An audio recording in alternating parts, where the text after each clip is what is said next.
Hello everyone! Nandito na naman po si Ate Ganda. Ngayong for today's video, napakita na namin sa inyo ang pagkain ng siopaw dito sa Dublin City. Ganun din ang empanada.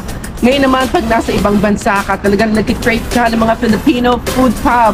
More Filipino food. Kaya ngayon ay pupuntahan natin sa wakas. Nagkaroon na rin ng Filipino bakery dito sa Dublin City na noon wala dito. Kaya dito, sa likuran ko, makikita natin ang mga sikat na kilalang cake.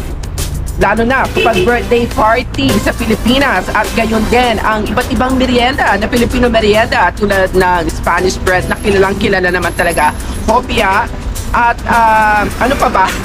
Iba't ibang cake. Kaya samahan nyo ako.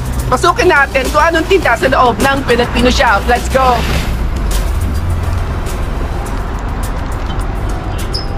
Let's go, pasok tayo.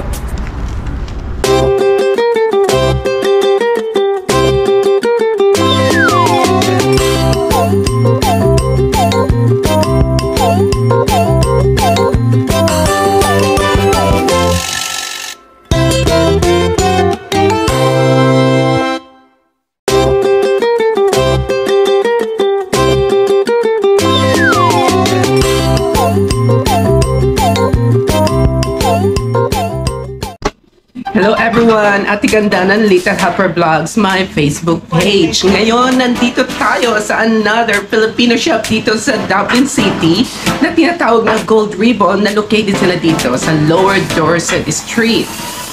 Kaya tignan natin kung ano mabibili natin dito sa Gold Ribbon. Iba't iba talaga ang Filipino delicacies dito. Tignan natin, meron silang pandikoko, meron silang pandesal, meron silang Spanish bread. So, saan ka pa? Hindi mo na mabibili siya sa Pilipinas. Mabibili mo rin dito sa Dublin City kung nag-crave ka ng mga Filipino merienda. So, meron din sila mga wedding cake. Kung gusto nyo magpagawa, yung mga gusto ikasal dyan. At ayan, tingnan natin ito. May iba-iba rin silang cakes, di ba? Ang sarap ng cake. Meron silang mango half roll cake. Merong ubi cheese half roll. Kasi ayan, masarap yan ubi cake. Paborito.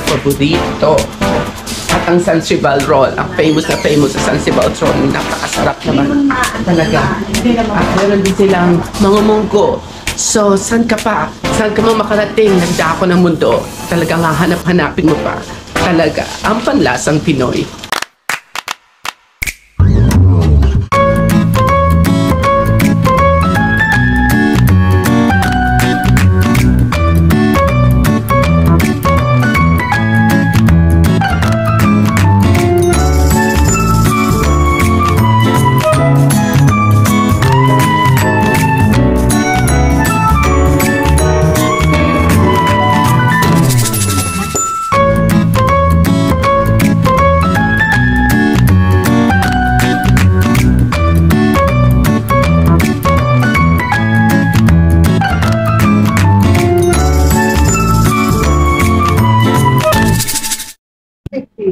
Ayan, nakabili na tayo. Bumili ng mongo bread. At anong nabili mo? Ano yung hopia? Hopia. Yeah, mongo bread tsaka hopia. Yung parang hopiang sibuyas. Hopiang sibuyas. Yes, masarap talaga yun. No? Ayan, kaya na natin. So, kain na po tayo ng mongo bread at hopia.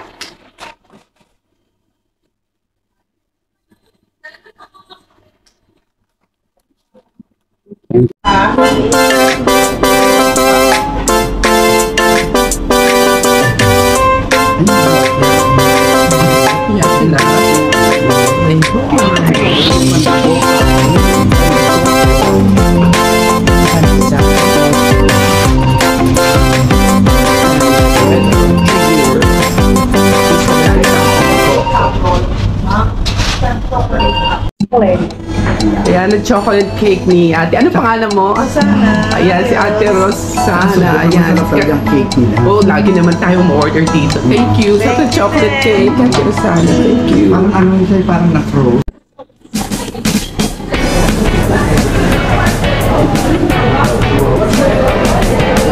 Ayan, nabili na natin ang ating mongo bread at ang hopia. Siyempre, kapag meron kang merienda, mga Filipino merienda, hindi mawawala ang kape. Laging may kapartner ang kape. Kape is life. Kaya tikman na natin ang Mongo bread. Ayan. Ang sarap. Yummy ang Mongo bread. Para ako na sa Pilipinas talaga, mga lodi. Kaparap. Ngayon natin kape. Tapang ng kape. Tapang ng kape. Anyway. Kain na po tayo ng Filipino merienda. Maraming salamat po sa inyong lahat muli. Mula kay Ate Ganda ng Little Helper Vlog sa pagsama niyo muli maghanap ng Filipino merienda dito sa Dauphin City. See you next time. Maraming salamat. Bye!